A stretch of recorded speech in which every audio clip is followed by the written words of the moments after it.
Salam aleyküm, necəsiz? Adım Xanoğlandır. Soyadım Ramazanov. Hal-hazırda rəsmi şəkildə 3 şirkətim var. Bunu niyə deyirəm sizə? Atalar sözlərindən aravız nətərdir? İnanırsınız atalar sözlərinə. Atalar niyə inanırsınız? Biri deyir ki, tələsən təndirə düşər, biri də deyir, asta qaçan namətdir. Hansını tutaq? Hansına inanacaqsınız? Mənim YouTube'da bir Rüfət müəllimdən bir çəkilişimiz var. Bir əldə 2 qarpız məsələsi. İzləsəz, mənim adımı yazsaz, çıxacaq görəcəksiniz. Biz bunu niyə çəkmişik? Çünki hal-hazırda, müasir dövrdə çox yoldaşlar elə bilirlər ki, hansısa bir işi görürsənsə, ikinci bir işi, üçüncü bir işi görmək mümkün deyil. Yəni, atalar sözü ilə desək, bir əldə 2 qarpızı tutmaq mümkün deyil. Keçən dəfə bir radio verilişində də eyni sual verdilər ki, bəs siz belə bu şirkətləri idarə edirsiniz, işləyirsiniz, bir əldə bir neçə qarpız tutursunuz, atalar da deyir ki, tutmaq olmaz, bəs siz necə tutursunuz? Dedim, atalar tutmayıb, mən tuturam da. Ay bala, qıratdan su içmə demədim ha bala. Artıq bu cümləni övladlarınıza deməyə ehtiyac qalmayacaq. Bizim sizə şad xəbərimiz var. Övladınızın sağlamlığını düşünürsünüzsə, şəbəkə suyunun təmizliyini bizə həvalə eləyin. Necə ki, bunu Dünya Karatesinin qara brilyantı Rafael Ağayev etdi. Eksklüziv sifariş ilə Türkiyədə istehsal olunan və Rafael Ağayevin adına həsr olunan Black Diamond su filtrlərini sifariş etmək üçün elə indi müraciət eləyin. Nəqd pulunuz yoxdursa, o da problem deyil. Artıq avadanlıqları ilkin ödənişsiz, faizsiz, komissiyasız, üstəlik daxili kredit şərtləri ilə, həmçinin müxtəlif taksit kartları ilə da əldə edə bilərsiniz. İndi zəng et. Kampaniya məhsul bitənə kimi etibarlıdır. Telefon 055 255 99 89. Inline az. Mən 88 təvəllüdəm, Şəki şəhərindənəm. Şəki şəhərin bir kəndi var, kəndindənəm, Zəzid deyə bir kəndi var. Kənd məktəbində hazırlaşmışam, hansısa bir liseydə, kursda falan hazırlaşmamışam. Hər gün istinin, soyuğun altında təpik döyə-döyə məktəbdən sonra müəllim yanına hazırlığa gedə-gedə bu dəqiqə indi burada uşaqlar avtobusla harasa gedirlər, gəlirlər, şikayətlənirlər ki, istidə gedirik, soyuqda gedirik. Bizim amma heç elə bir imkanımız da yox idi. Biz ayaqla piyada gedirdik hər yerə. Yəni məktəblə evimiz arasında ən azından bir 5-6 kilometr belə məsafə var. Hər gün oranı piyada gedib gəlmək məcburiyyətində idik. Məktəbdən çıxandan sonra evə gəlib, evdən təzdən sonra yeni hazırlıqlara hər gün. Bu hər gün dəyişirdi, hər gün eyni şeyləri təkrarlayırdıq. Hər gün də yəni növbəti kəndə müəllim yanına getdiyimiz günlərdə olurdu həftə içərisində. Yəni çətinlik bəlkə də burada sizin gördüyünüzdən bilmirəm, bəlkə siz daha çətinlik görmüsünüz. Amma hal-hazırki dövrdə uşaqların gördüyündən qat-qat artıq çətinlik görmüşük o vaxtı. Amma nə eləmişik? Bunların hamısına sinə gəlmişik. Yəni kənd həyatı idi. Əgər siz YouTube'da mənim ümumiyyətlə bu həyatımla bağlı bir çəkilişim də var. Bir Rüfət mənim də çəkib, əlavə birdən başqa da var. Bir biznesdə sən deyə bir yer var. Oranın da bir səhnə qarşısında hardasa bir 1000 nəfərə yaxın bir insanların qarşısında da bir çıxışımız olmuşdu. Bir yarım saatlıq falan. Orada da həyatım haqqında danışmışdım. Maraqlı olsa onu da izləyə bilərsiniz.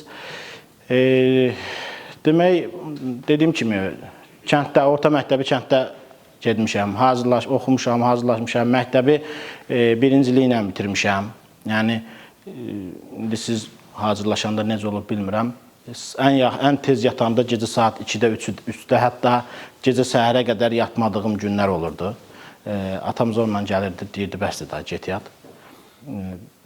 Bəzi uşaqlar var idi ki, valideynləri oxuda bilmirdi. Bizim valideynlər gəlirdi ki, bəsdir oxudun, get yat. Və bunların nəticəsində də orta məktəbi birinciliklə, məktəbin birinciliyi ilə bitirmişəm. Yəni, o vaxt üçün mən 582 bal yığmışdım. Çox böyük bir bal idi. Yəni, neçə illər ard-arda o vaxt, indi də elədi, 700 bal o vaxtı yığan yox idi. Bizim vaxt, indi sizdə 300 bal, 400 bal 2 hissəyə bölünür. Bizim vaxtımızda elə deyildi. Bir imtahan verirdik. Bir imtahandan da nə bal yığsaydıq o idi.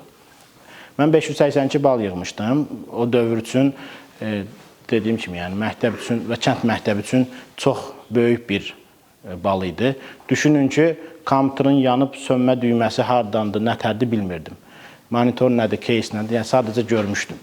Yəni bu kompüteri necə yandırırlar, necə istifadə edirlər, necə söndürürlər falan. Demək olar ki, anlayışım yox idi. Çünki Kənd məktəbi idi. Gördüyümüz ancaq kitab dəftər idi. Oxuyurduq, yazırdıq və salam. Yəni məktəbdə nə kompüter var idi, nə bir şey. Hansısa nə vaxtsa birdən şəhərə yolumuz düşsə, orada hardasa kompüter görərdik ya yox. Onu da iqra oynamaq üçün, oyun oynamaq üçün nəsə ki, fərqli bir şey olsun, biz getdik bu gün oyun oynadıq. Yəni görməmişdim. Nə kompüter, nə klaviatura, nə printer, nə bilim nə bu texnoloji bir şeylər. Telefon da ümumiyyətlə o vaxtda yox idi. Nəinki smartfon, heç adi telefonların hələ yeni çıxan vaxtları var idi. O Siemens falan belə telefonlar var idi, knopkalı telefonlar. O telefonların belə təzə yeni çıxan vaxtları idi. Yəni bütün əziyyətlərə sinə gərdik.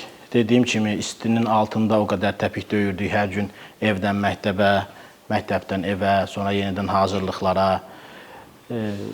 Sonra da Allahın izni ilə Allah heç bir əziyyəti əvəzsiz qoymaz. Yəni bundan arxayın olun, bundan əmin olun.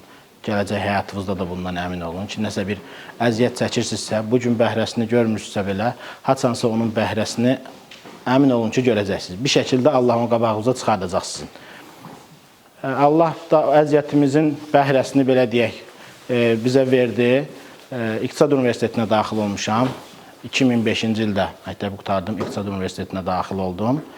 2009-da da universiteti bitirmişəm. Düzdür, indi maddi vəziyyət falan yaxşı deyildi. Universitet vaxtı da məcbur nələrlənsə məşğul olmağa, hansısa bir ailəyə dəstək amaçlı işləməyə falan çalışırdıq. Yəni, məcbur qalmadıqca mən bunu heç kimə tövsiyə eləmirəm. Mən ən birinci tələbələrə həmişə tövsiyə elədiyim odur ki, bu vaxtlar bir də əlinizə düşməyəcək.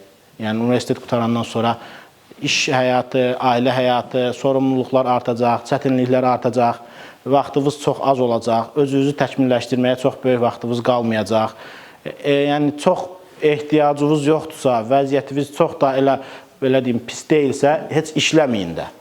Sadəcə özünüzə vaxt ayırın və özünüzü təkmilləşdirin. Mütləq şəkildə, tam şəkildə təkmilləşdirin. Elə vaxt ayıq ki, evin təmirinə başlayırsan, təmir bitəndə təmirin modası dəyişir. Bəyənmirsən ki, artıq təzə mod gəlib. Əldə çox imkanlar var. Hal-hazırki vəziyyətdə özünüzü təkmilləşdirməkdən ötürü əldə həddən artıq imkanlar var və maddi vəziyyətə baxmır. Yəni, desəz ki, mənim maddi vəziyyətim yoxdur, mən kurslara gedə bilmirəm, kurslara pul xərcləyə bilmirəm. İnandırım sizi o qədər təkcə ilə YouTube layihələrindən baxıb öyrənən, nələrsə əldə edən tanıdığım uşaqlar var. Özünüzü təkmilləşdirin. Ən birinci sizə hələ yəni həyatımın bu yerində ən azından keçdiyim təcrübələrdən danışıram sizə. Yəni, əmin olun, arxayın olun ki, yəni, bugün sizə dediyim heç bir sözü hardansa oxuyub gəlib demirəm. Yəni, hardasa bir yazılan bir cümləni gətirib sizə demirəm. Yəni, nəsə bir mənkibə falan danışa bilərəm maraqlı olsun deyə. Amma ümumi sizə danışdıqlarım, dediklərimin hamısı təcrübədən, həyat fəlsəfəmdən, həyat hekayəmdən irəli gələnlərdir. Yəni, mən bu təcrübələri keçmişəm. Mənim həyatımda bunlar mühüm rol oynayıb və məni bir uğura gətirib. Düşünürəm ki, sizi də gətirər.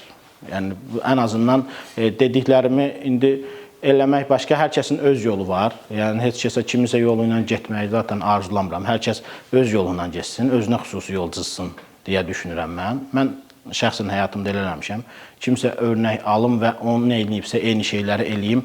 Yəni, mənə tərs olub belə. Sizə də eyni şeyi tövsiyə edirəm ki, mən burada danışım, siz də gedib mənim dediklərimi birə-bir eləyəsiniz. Yəni, artıq mənim kopyam olmuş olarsınız və ya kimisə kopyası olmuş olarsınız.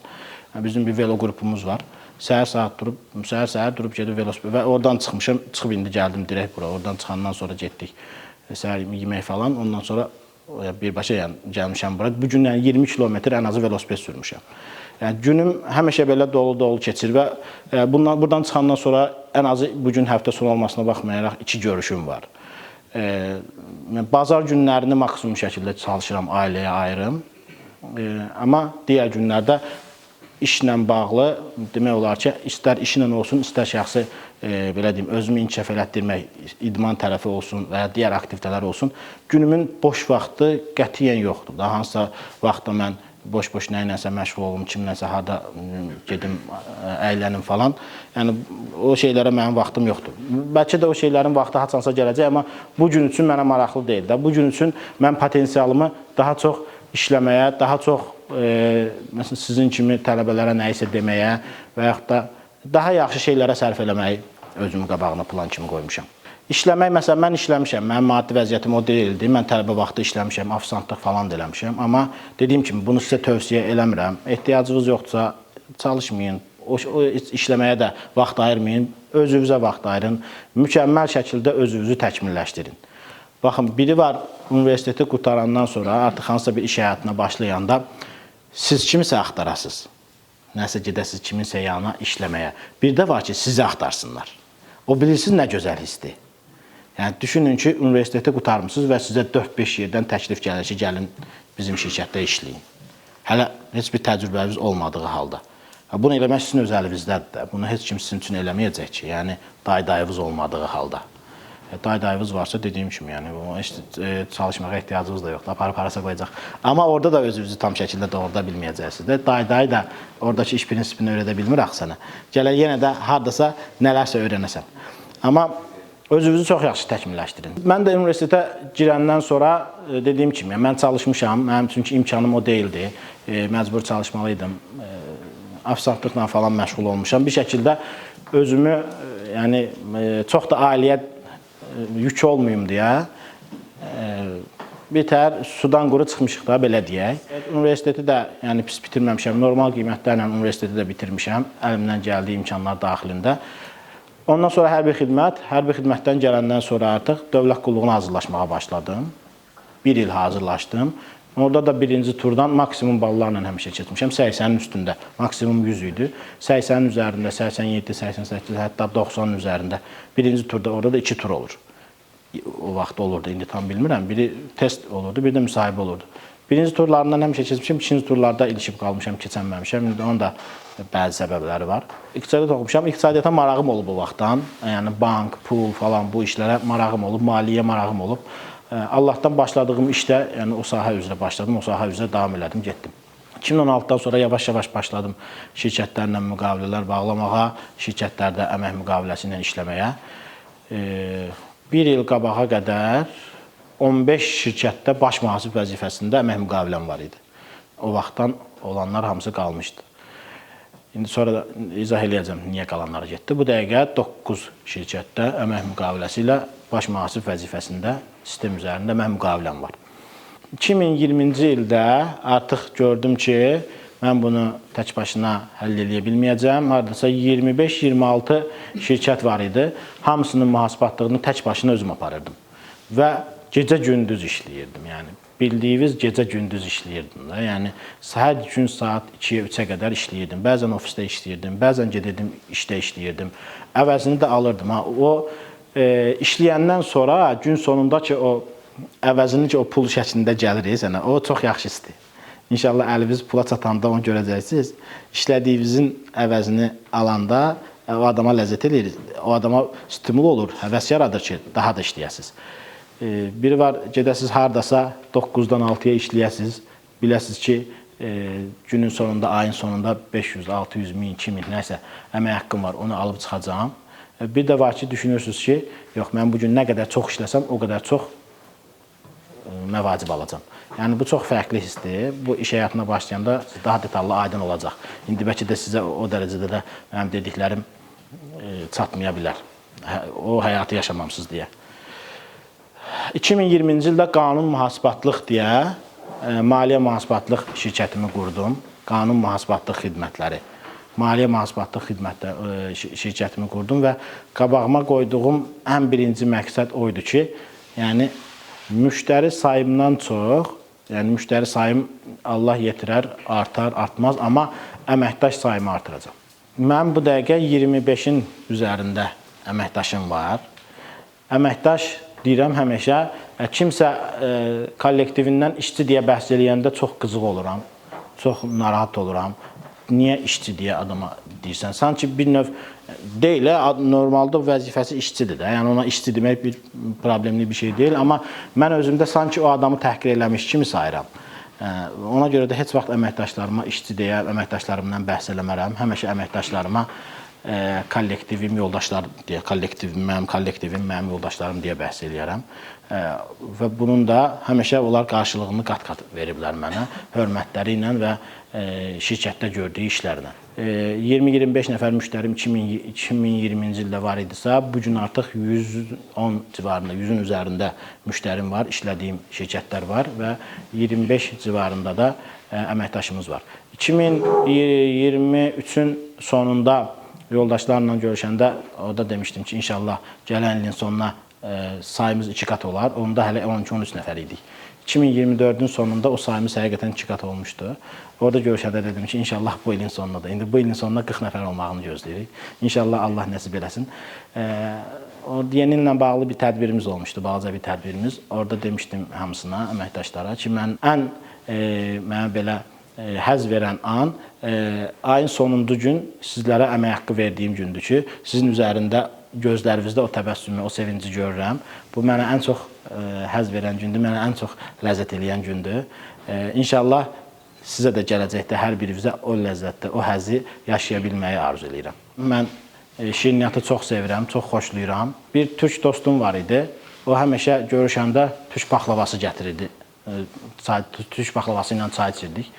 Mən də onu çox xoşlayırdım. Tələbə vaxtımdan da çox xoşlayırdım. Düzdür, o vaxtda çox yeyə bilmirdim. Harasa gedəndə, Ramazanda falan kimlərsə verirdi falan, onu da ancaq görə bilirdik. Elə birdən-birə dedim, gəl bunu biz açaq. Gəl bunun işini biz görək. Yəni, həmişə mən ora sevgidən yaranan biznes deyə bəhs eləyəndə o şirkətimdən bəhs eləyirəm. Adını eşitmişsinizsə, əgər Hanoğlu Baklava Lokum brendi altında fəaliyyət göstərən bir Hanoğlu MMC də var, adımıza olan. Türk şirniyyatlarının istehsalı, satışı, həm də ki, kafeteriya tipli bir yerimiz var. Bir Gənclikdə var, Dədə Qorqud Parkın yanında. Bir də ki, Nizamidə inşallah Rüfət müəllimlə danışarıq.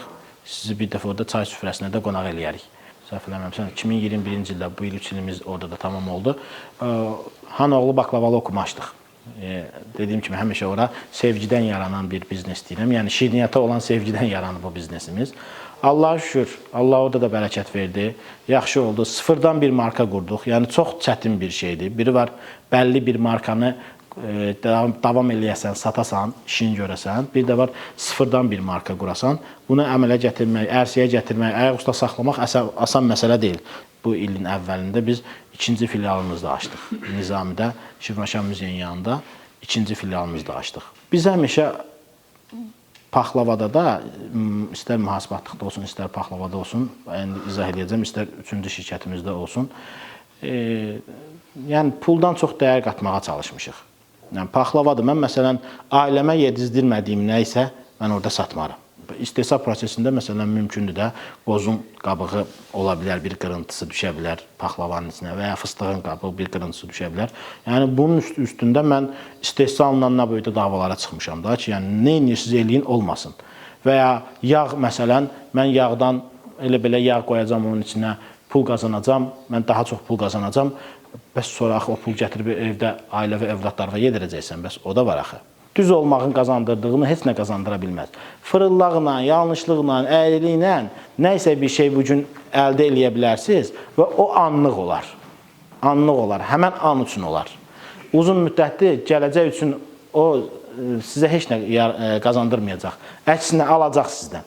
Yəni, bugün gələn bir müştəriyə düşünün ki, orada keyfiyyətsiz, yağı keyfiyyətdə olmayan, qozu, fıstığı, fındığı, nə isə keyfiyyətdə olmayan bir məhsulu verməklə mən o anda ondan aldığım pulla, o an üçün mənim üçün qazancı olar o.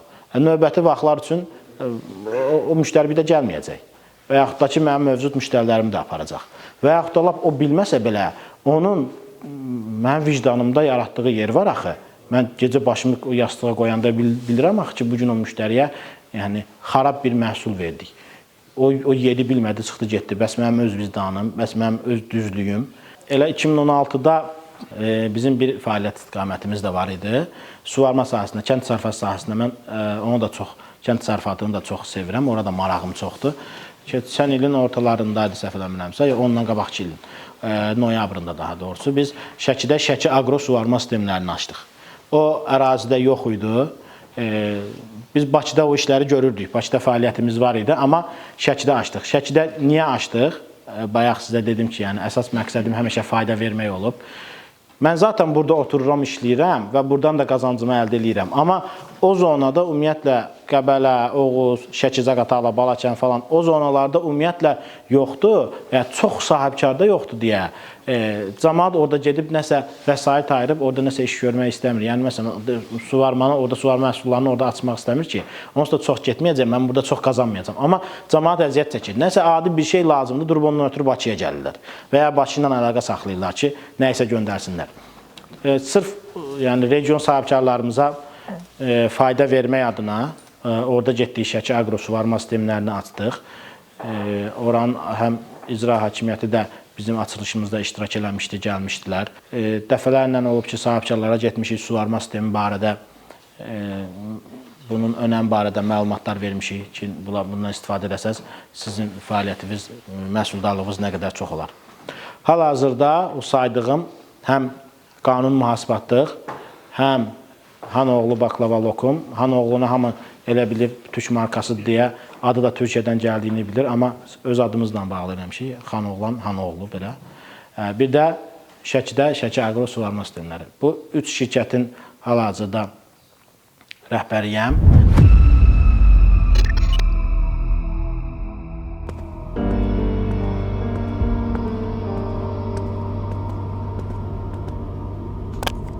Qardaş, bu nə əziyyətli çəkirsən? Nə vaxta qədər evə su daşıyacaqsan? Biz necə eləyim, qardaş? Problemin həlli buradadır. Gəl mənimlə.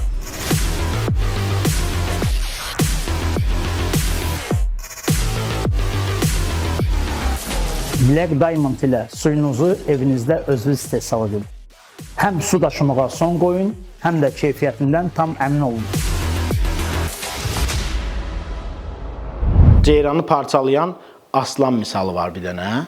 Əgər siz günə aslanla başlasaz, aslanı təqib eləsəz, günün sonunda nə olacaq? Ceyranı parçalayıb deyə aslanı alqışlayacaqsınız və aslanı qəhrəman eləyəcəksiniz. İndi əgərin tərsinə baxaq. Ceyran tərəfdən baxsaz nə olacaq?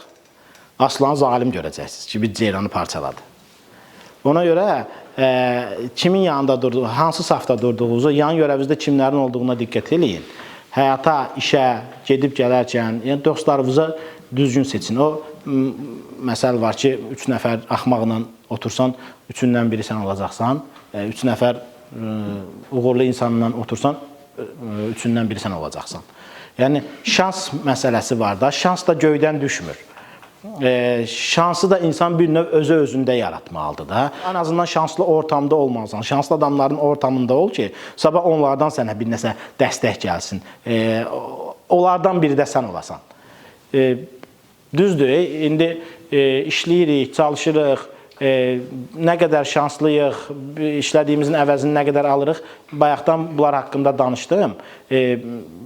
Bir tərəfdən də yanaşma var. Məsələn, bunu da deyim, bir nəfər var idi, olmuş bir hadisədir. Bu kənd təsərrüfatı ilə məşğul olan, Şəki aqro dedim, bayaq yadıma düşdü. Kənd təsərrüfatı ilə məşğul olan bir böyük bir sahələri var adamın. Düşünün ki, əkir, biçir, hər il qazanır. Bir il gəlir, nə olursa bunun bütün sahələri yanır. Su olmur, ya məhsul yetişmir, bunun bütün sahələri yanır. Əlində olanların hər şey, hamısı çıxır bunun əlindən. Adam da fikirləşir ki, mən bu vaxta qədər normal imkanlı adam olmuşam, hamı məni bir səviyyədə də görüb də, bir yerdə görüb, mən indi artıq əlimdə heç nə yox, cəmaatın yanında bu vəziyyətdə dolanmayayım, bu olduğum yeri dəyişim, başqa bir kəndə, başqa bir yerə, şəhərə gedim ki, cəmaat məni tanımasın qoy, çünki olduğu yerdə bir növ utanır. Gedir başqa bir dənə yerdə, baxır, orada da, belə deyim, təsərrüfatla məşğul olan bir sahibkar var, bağçılıqla məşğul olan bir sahibkar var. Gedir ona deyir ki, adama deyir ki, fermerə deyir ki, mən torpaqdan, ağacdan, bağdan yaxşı başım çıxır bağçılıqdan. Gəl mənə iş ver, oturum sənin bağında işləyim. Məsələn də 1000 dənə ağac var. Bu 10 dənə ağacın il sonu qazancı nə olsa onu mənə verərsən. Başqa heç nə istəmirəm. Yeməyimi ver, suyumu ver, qalmağa yerimi ver. Aylıq maaş falan səndən heç nə istəmirəm. Bu 1000 ağac deyil bağda. İl sonu onunun qazancını mənə verərsən, onun da göstərir ki, bu 10 dənə ağacın qazancını mənə verərsən. Buna kim razılaşmaz? Adam deyir, əla, işlə, gözəl, başında çıxır, lap qəşəng. Adam işləyir, il bitir, məhsul yığası vaxtda 990 ağacdan məhsul məhsul verir 990 ağac. Həmən 10 dənə ağac məhsul vermir. İş sahibi adam da fikirləşir ki, ayıbdır da, bu il boyu bu adam burada çalışıb, əlləşib, buna nəsə verim də, çağırır özündə deyir ki, indi olmadı da, sənin 10 ağacın bitməyib, gəl bu birisi 10 ağacın məhsulunu sən götür də. Deyir, yox, söz sözdə, danışıq sözdən keçər, mən o 10 ağacı istəyirəm. Olmayıb da, gedək bir il, növbəti ildə mən çalışmaq istəyirəm, yenə eyni şəkildə. Suyumu ver, yeməyimi ver, qalmağa yerimi ver, yenə bu 10 dənə ağacı bitərsə meyvəsi mənim olacaq. Adam məcbur qalır da, yenə buna da razılaşır. Növbəti ildə eyni şəkildə 990 ağac məhsul verir, 10 dənə ağac məhsul vermir. Bu 3-cü ildə yenə eyni şəkildə razılaşırlar. Bu adamın təkidi ilə razılaşırlar. Yəni həmən insanın 3-cü ilin sonunda nə olur? 1000 ağacın 1000-i də məhsul verir. O iş sahibi adam da sevinir də. Artıq 2 ildir mahcubdur bunun qabağında ki, buna heç nə verə bilmir. Gəlir, sevinir ki, nə gözəl, bu ağaclar da meyvə verdi. Artıq sən bu ağacların da meyvəsini götür. Nə istəsən də, qazancını sən götür. Deyir, onların da qazancı sənin olsun. Mən onların qazancına görə burada deyildim. Mən gözləyirdim ki, o ağaclar da qazanc versin. Yəni, bir növ nədir? Mən gözləyirdim ki, mənim də şansım gətirsin. Yəni, bu ağaclar mənə qazanc verdisə, adamın inancı budur. Bu ağaclar mənə qazanc verdisə, artıq mən gedib başqa yerdə də işləyə biləcəm. Yəni, mən şahid olmuşam. Dəfələrlə mən şahid olmuşam. Elə insanlar var ki, çox çalışırlar, həddən artıq çox çalışırlar. Niyəsə artıq əllər bir şəkildə nəyəsə bulaşıblarmı, bilmirəm də, həyatlarında nəsə problem olub, vaxtı ilə mı nəyəsə bir mənfi işlərlə məşğul olublar. Yəni, niyəsə, normal işləri də səhv əyri gedir, qazanc da əldə edə bilmirlər. Ki, hansısa bir imtahanlardan keçəndən sonra adam təzədən dirçəlir. Ona görə risk məsələsi burada önəmlidir ki, biznesdə risk məsələsi deyəndə də sağlam riskdir. Yəni, gedib divara girmək məsələsi yox. Gedib mən bu divarı deşib o tərəfində qızıl var, divarı dağıdıb keçəcəm, başı vur, divara dağılsın. Bu deyil də. Amma sağlam risk məsələsi ki, misal çəkdiyimiz məsələlərlə bağlı mən çox rastlaşmışam, özüm də dəfələrlə eləmişəm. Bəzən hətta işə alınandan sonra qayıdıb baxmışam ki, görəsən təzədən həmən situasiya yaransa yenə eləyərəm onu. Mən bu boyda riski necə almışam? Alıb həmişə də riskdən yanıldığım anlar da olub, itirdiyim anlar da olub. Amma qazandıqlarım itirdiklərimin üstündədir və bunların hamısı insana təcrübə qazandırır. İtirə-itirə gəlirsən, risklərlə yaşaya-yaşaya gəlirsən, bir yerdən sonra sənə artıq risklərin nəticəsində qazandırdıqların artıq sənə təcrübə olmuş olur və daha da çox qazandırmağa gətirir səni. Xatırlayıram, 3 nəfər idik dövlət qulluğuna hazırlaşanda, bir evdə qalanda. Keçən bir ay qabaqçı söhbət olub, birdən ağlıma gəldi. 3 nəfər idik, üçümüz də yumurtanın qiyməti 5 qəpik ucuz olsun deyə ən azı bir 300-400 metr başqa bir dükana gedirdik, oradan alırdıq ki, 5 qəpik yumurtanı ucuz alaq. Keçən dəfə oturmuşuq, amma milyonluq layihələri müzakirə edirik. Orada deyirəm ki, xatırlayırsınız, bir neçədə, 10 ildə haradasa, 10 il qabaq biz oturub 5 qəpikdən ötürü 100 metrlərlə yol gedən adamlar idik. Amma bugün oturmuşuq, milyonluq layihələr müzakirə edirik. Yəni, gələcəkdə siz də bunları eləyəcəksiniz. Bu yolda da mən sizə nə cür dəstək ola bilərəm? Mühasibatlıq sahəsində bir şirkətin, mühasibatlıq bir şirkətin təməl dirəyidir, təməl dirəklərindən biridir. Yeni bir nə vaxt fəaliyyətə başlamaq, bəlkə də heç birimiz indi onu bilə bilmərik, 5 il sonra, 3 il sonra oturacaq, üzbəyüz hansısa bir biznesi, hansısa bəlkə də müzakirə eləyəcək. Bunu haçansa eləyəndə yadınıza düşəcək. Mən tanımasam da siz yəqin ki, məni tanıyarsınız, onda deyərsiniz ki, 5 il qabaq belə deyirdin. Əlimdən nə dəstək gəlirsə, hansısa bir sahibkarlıq fəaliyyəti ilə məşğul olmaq istəsəz, hansısa bir sahədə öz-özünüzü sınamaq istəsəz, istər maliyyə ilə bağlı, istər mühasibatlıqla bağlı, istər vergi ilə bağlı, hansınıza nə lazım olsa, təmənnasız şəkildə dəstək olmağa hazıram. Bunu hər yerdə tələbələrin qarşısında demişəm. Kim nə vaxt, nə istəsə, öyrənmək istəsə, rahat şəkildə müraciət eləyə bilər. Biz zaten bugün əməkdaşlarımızı götürərkən heç bir ixtisaslı kadr, işini bilən bir adam götürmürük. Biz sıfırdan olan sizin kimi tələbələri və ya məndə çalışan tələbələr də var. 2 ya 3 nəfər tələbə var. Universiteti yeni qutaran şəxslər var sizin kimi. Biz zaten yeni əməkdaş götürərkən şəxsi keyfiyyətlə, insanın keyfiyyətlərinə baxıb sıfırdan götürüb özümüz yetişdiririk və başlayırıq onunla işləməyə. Hər birimizə bu sahələrlə bağlı nə dəstək lazım olsa təmənnasız şəkildə eləməyə hazıram.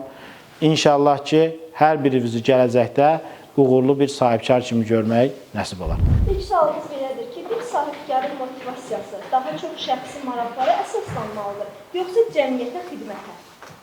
Özüm əvvəl idmançı olmaq istəyirəm, az yaşlarında. Sadəcə olaraq rayonda həmin şərait yox idi.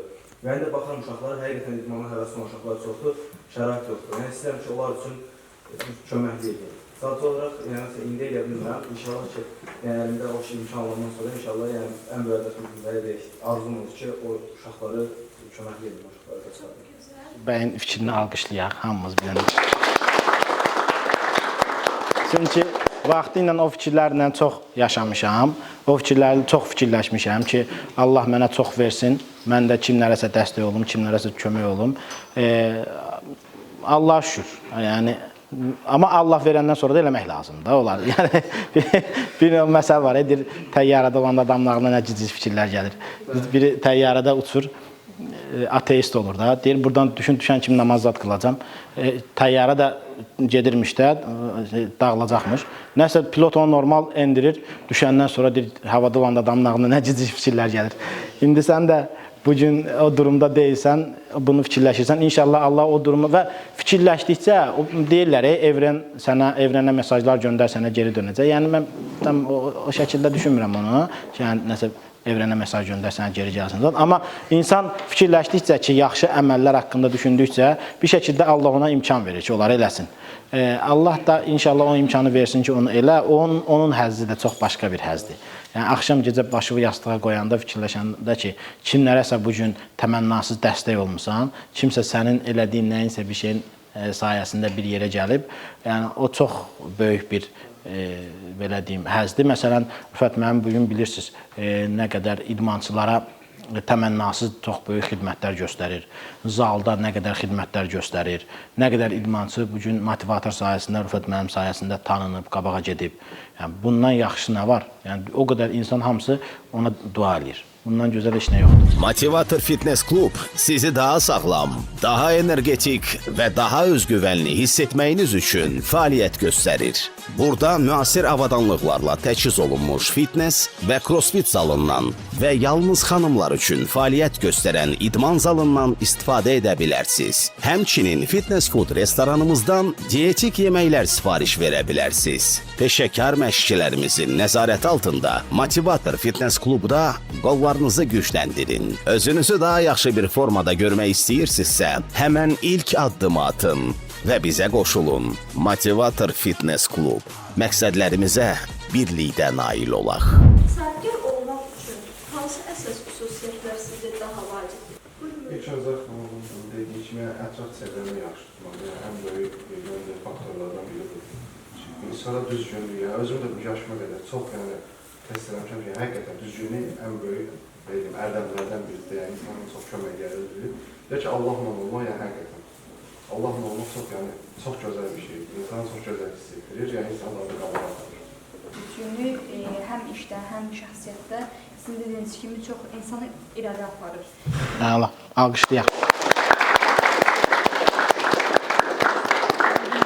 Bugün gənclərimizdə belə bir şey var, komfort zonanı dəyişmək problemi var. Komfort zonanı dəyişmək istəmirlər. Mən çıxışlarımda bəlkə də görmüş olarsınız. Hansısa bir dənə sahədə iş görürsünüzsə, oturmuşsunuz, bir 9-dan 6 məsələsi var da, 9-6 məsələsi. 9-da başlayıb 6-da gedim, keçən bayaq dediyimiz kimi, aylıq əmək haqqımı alım, qazancımı alım və salam, bu mənə bəsdir. Bu nədir? Bu bunun üçün komfort zonadır, oturub. Bu buradan çıxmağı qorxur. Elə bilir ki, buradan çıxdım, işim də gedəcək, əməyim də gedəcək, qalacam çöldə. Bundan qorxmayın. Mən onu dəfələrlə demişəm. Bundan qorxmayın. Niyə qorxmayın? Çünki sən təcrübəsiz olaraq hardasa gedib bir işə başlamısan. Bu potensial səndə var. Başlamısan, o işi görə bilirsənsə, təcrübəli olduqda bunun 2 qatını görə bilərsən. Sən buradan çıxıb öz biznesini də qura bilərsən və yaxud da daha yaxşı yerdə gedib çalışa bilərsən. Yəni, bundan rahat olun. vaxtilə mən də yaşamışam bu problemi. Belə bir şey, mənim həmişə ağlıma təzə işə girəndə də gəlirdim, başlayırdım. Mən 300 manat maaş alırdım, işə girmişəm. Amma ilin sonunda hər gün baxıram, müdür pulla oynayır. Kassa, əlində pul deyirəm, hə. Mən də 9-dan 6-ya buradayam, bu adam da 9. Mənlə eyni vaxtda gəlib gedir də. Mən ayın axırında 300 manat pul alıram.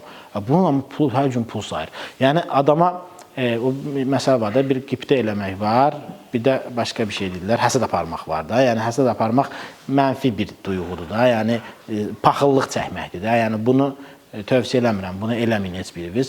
Qibtə eləyin. Qibtə eləyin ki, siz də elə olasınız, daha yaxşısı da olasınız. Qibtəsini eləyin, amma həsəd aparmayın, paxıllıq çəkməyin. Bu heç kimi müsbət bir yerə qoymayıb, kimdənsə üstün eləməyib paxıllıq heç vaxt. Buna görə də çox çalışmışam. Yəni o saydığınız əlbəttə ki, bəli, əsas amillərdir, ən əsas amillərdir, amma onları da eləyə-eləyə bu tərəfdən mütləq şəkildə doğru yolda çalışmaq, düzgün çalışmaq və həddən artıq çox çalışmaq lazımdır. Əvvəl 9-dan 6-ya çalışırdım, 8 saat işləyirdim, indi öz işimi qurdum, 24 saat işləyirəm. Yəni öz işimi qurdunsa, elə bilmə də ki, evdə yatassan. Yəni öz işimi qurdunsa, əlbəttə daha çox çalışacaqsan. 9-dan 6 ilə öz işin olmaz. 9-dan 6-ya sahibkar olunmaz. Sahibkar olmaq istəyirsənsə, vaxtın çox gedəcək, əməyin çox gedəcək, əziyyətin çox gedəcək. Çox çalışacaqsan, amma sonunda nə olacaq? Çox da qazanacaqsan. Sizə görə yaxşı sahibkar olmaq üçün yaxşı lider olmaq vacibdir, yoxsa yaxşı idarəçi olmaq kifayətdir?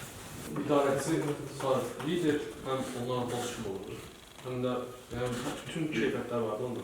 O idarəçi sadəcə iş aparır, o digər belə deyim də, ikinci plandakı o hisslər, bağları bəlkə də qoruya bilmir. Bu da nəticədə, məsələn, bu adam fikirləşir ki, liderə adama düşünür ki, mən 9-dan 6-ya işləyirəmsə, hər şeyimi verim də. Amma o birisi fikirləşir ki, iş vaxtını qutarsın, çıxsın gedim və maaşımı alım, oturum edə. Başqa fikir olan var? Mənim fikrimcə, kobud səslənirlər. Liderin zafanı var, amma idarəçi daha çox əziyyət çəkir və idarəçi məncə daha çox işçilərlə, əməkdaşlarla bir yerdə olmalı. Başqa var? Özündən apara bilir, yəni özünün arxasında apara bilir, amma idarəçi sadəcə yönləndirə bilir. Liderlik daha böyük qavramdır. Bəli, yəni xanımın dediyi kimi liderlik, yəni idarəçinin üstündə bir qavramdır. Lider olan, yəni keçən dəfə bir ortamda danışırlar ki, lider bunları eləyir, idarəçi bunları eləyir. Baxıram ki, yəni işdə elədiyimiz hər şeyi sayır. Yəni bu gün mənim 25 dənə, 20-25 dənə də əməkdaşım var. Hansına bu gün get denən ki, sənə gəl, daha çox maaş verəcəm, gəl mənlə işlə, onların heç biri gəlməz. Yəni onların hamısının yerinə mən deyirəm buradan. Kimsə gəlsin, ona daha yaxşı maaş versin, o gəlməz. Çünki niyə?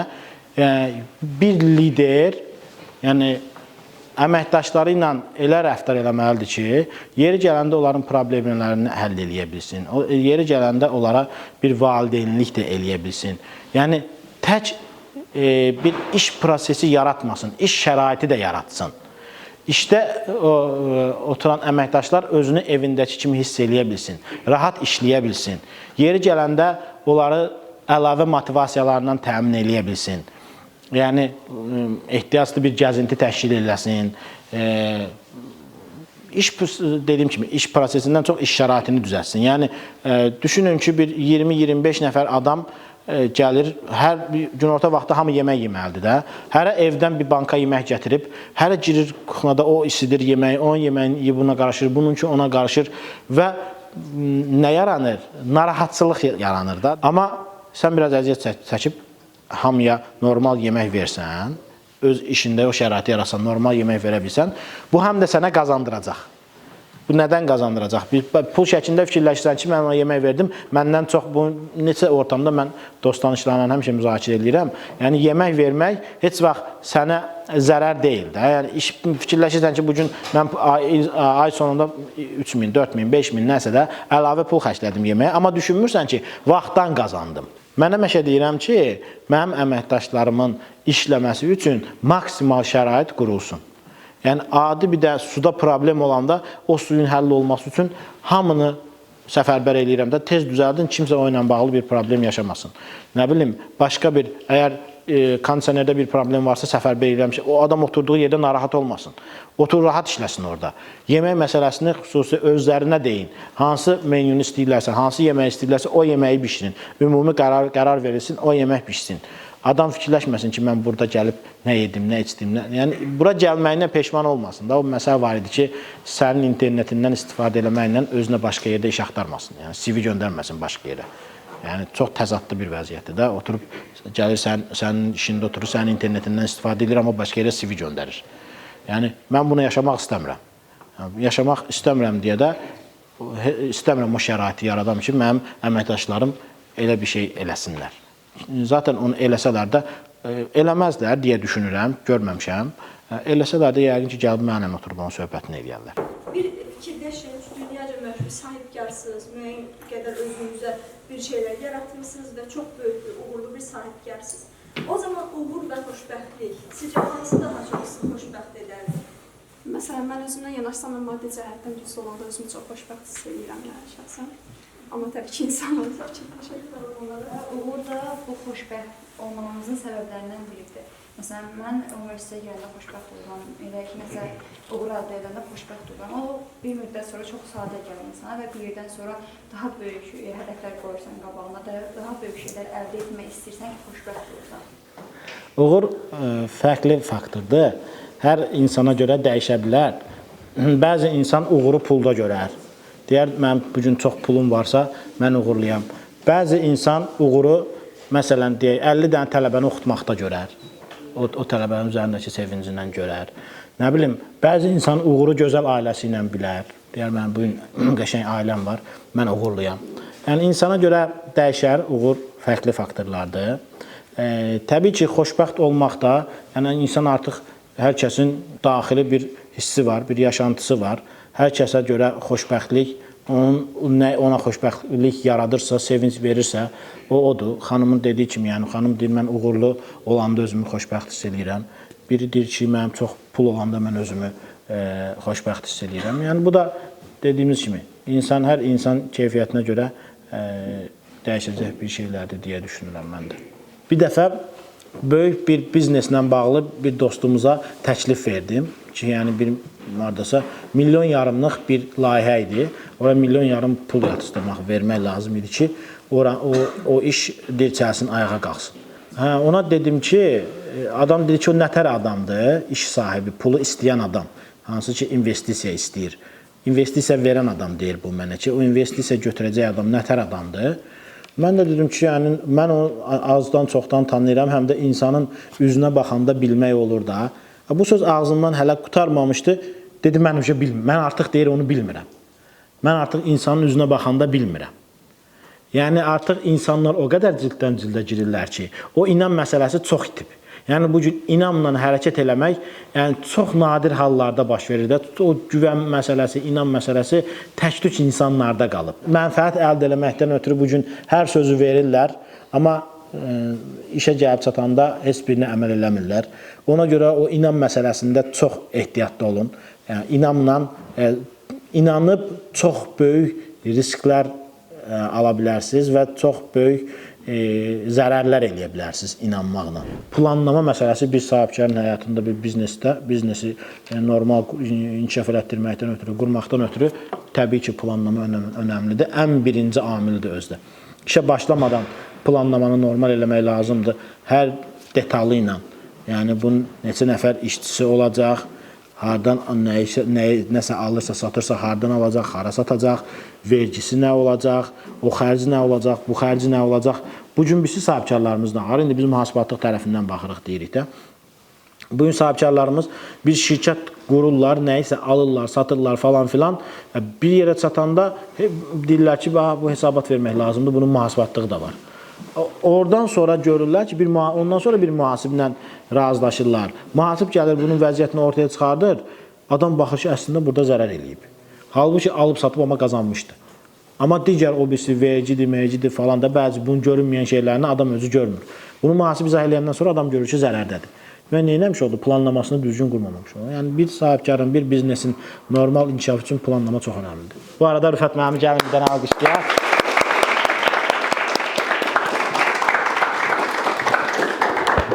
Necəsən onu? Şad olur. Bayaqdan Necədir Xanoğlan müəllim? Yaxşıdır. Gəlin bir daha Xanoğlan müəllim bir daha.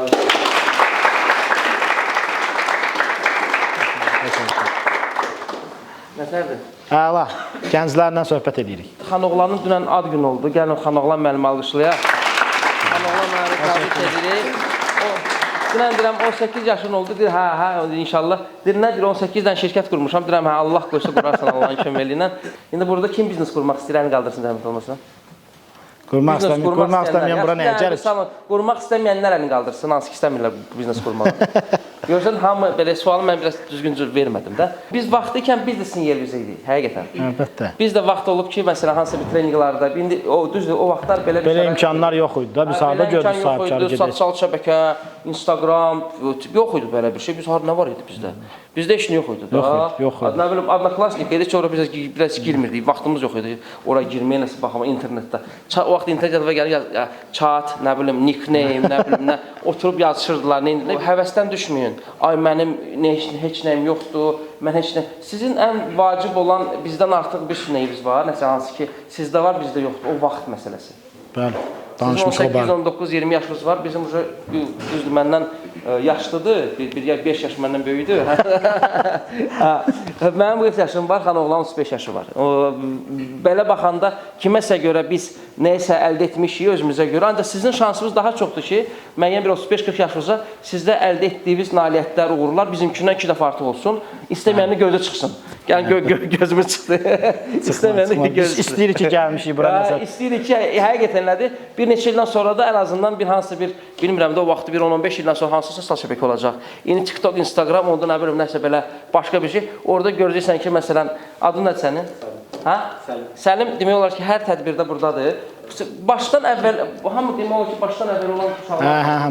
Gəlin özümüz bir alışlayın, hamı burada. Bizdə 2 aylıq prosesdir burada, 2 aydır da, düzdürmü? Burada tamam olur da aynı axını. Ancaq halal olsun ki, 2 ay ərzində qardaş, mən ancaq belə institut oxuduq da, belə. 2 ay ərzində gəlmək, iştirak eləmək və bu neçənci spikerdir? 4-cü spikerdir, 5-ci spikerdir? 5-ci spikerdir ki, qulaq asırsınız. Düzündür, hələdən nəsə götürmüsünüz, nəsə öyrəndiniz?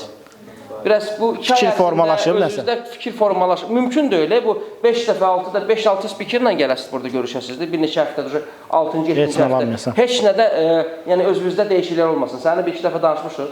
Orada deyirsən ki, soğuk başlayacağım. Görürsən, insan burada daha əmin olur, daha özünə arxail hiss edir, düzdürmü? Yəni, vaxtınız boşuna getmədi. Boşum qardaş, sənin vaxtıma girməyin. Uğurlar sənə. İstədiyimiz gələcəyə qurmaq üçün bugün nəyə qurban verilməkdir? Yəni, tələbəlik vaxtı gəzməkdir, dostlara daha çox ayırdığım vaxtı. Mən 2 ayrı, yəni 4 il ən səmərəli şəkildə istifadə edirsiniz. Yəni, şəxsi imkan. 100% da yox. Və sən bugün sən elə şeylərin var ki, bugün onu gələcəkdə ona heyfslənərsən ki, mən vaxtında onu yaşamamışam. 24 saatdan fikirləşəndə ki, 24 saatın 8 saatdan yatırsan, qalan vaxtı ancaq inkişafa ayır. Yəni yanaşma da bu deyil. Bu görünüb də, həmişə göstərib də, özünü göstərib ki, bu çox da müsbət ümumi həyat təcrübəsinə baxanda, ümumi deyək 7-dən 70-ə baxanda, ümumi həyat təcrübəsi yaşamış insanların düşüncəsinə baxanda, bu çox da müsbət qarşılanan bir şey deyil də. Sonradan təəssüflənir ki, vaxtında mən yaşamaq istədiyim şeyləri yaşamadım. Ona görə mən onu tövsiyə eləmirəm. Hər kəsin özünə görə bir əngəli var. Vaz keçməli olduğu, amma keçə bilmədiyi bəzi əngəlləri var, bəzi problemləri var. Yəni ki, düşünün, qalıb bu sizin qabağınızda əngəl kimi mütləq şəkildə neynəməlisən? Buradan tullanmalısan ki, gedəsən. Yəni, gəlmirsən qabağında bir qaya parçası, bir daş qalıb, onun üstündən tullanmalısan. Onun üstündən tullanmağı hər adam bacara bilmir. Adicə bir misal verim sizə. Məsələn, dostlarımız var, o sosial şəbəkə hamının bu dəqiqə başına bəladır da, bilirsiniz. Yəni, hamı xeyrindən çox ziyanını görür.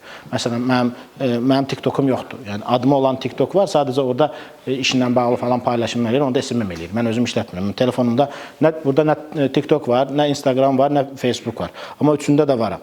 O üçünü də özüm işlətmirəm. Instagramla Facebooku özüm işlədirəm, amma onu nə eləmişəm? Ayrı bir telefona yükləmişəm, qoymuşam işdə. İş prosesində işlə bağlı Rüfət mənim tez-tez bizi etiketləyir, bizim şirkətləri falan etiketləyir, paylaşımlar eləyirlər. Onları əlavə eləməkdən ötürü falan. Yəni işlə bağlı sırf paylaşımlara reaksiya verməkdən ötürü qalıb işdə arada girib nəyəsə baxıram, vaxtımı almasın deyə, məni normal işimdən uzaqlaşdırmasın deyə bilirsiniz. Yəni cidden çıxmaq olmur.